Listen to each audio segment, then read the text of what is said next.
In this video, we're going to show you how to create a rib stitch. A rib stitch is simply a series of knit and purl stitches that you repeat across the length of a row.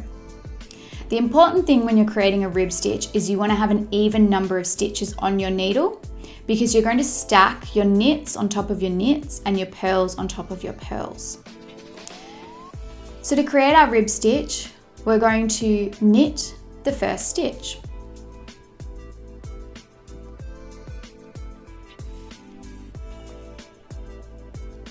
Knit that stitch as normal, and then move the yarn tail from the back of our work around to the front, ready to do a purl stitch.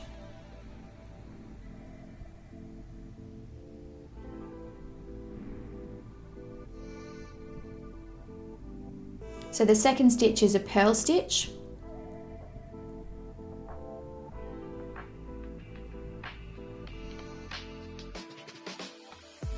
Then we'll move our yarn to the back of our work, in between our two needles and to the back. And we're going to knit the next stitch. You'll knit your odd numbered stitches and you'll purl your even numbered stitches.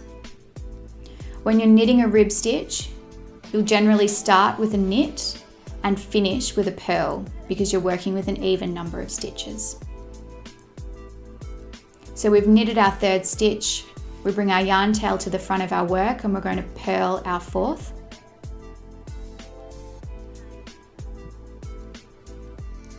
And then you simply repeat this sequence all the way along the length of your row.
And that's our first row of rib stitch complete.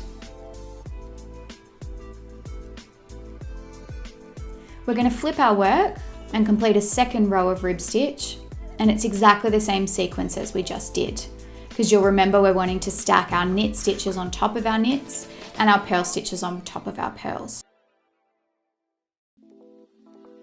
So you'll knit your first stitch,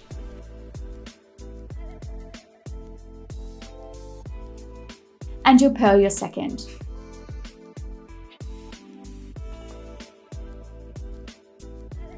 Just continue knitting in that sequence, so knit one, purl one, until the end of your row.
And this is what your rib stitch will look like after you've completed 4 rows. So you can see your knit stitches are the little V's pointing downwards, and the purl stitches are the ones that sit in between those knit stitches.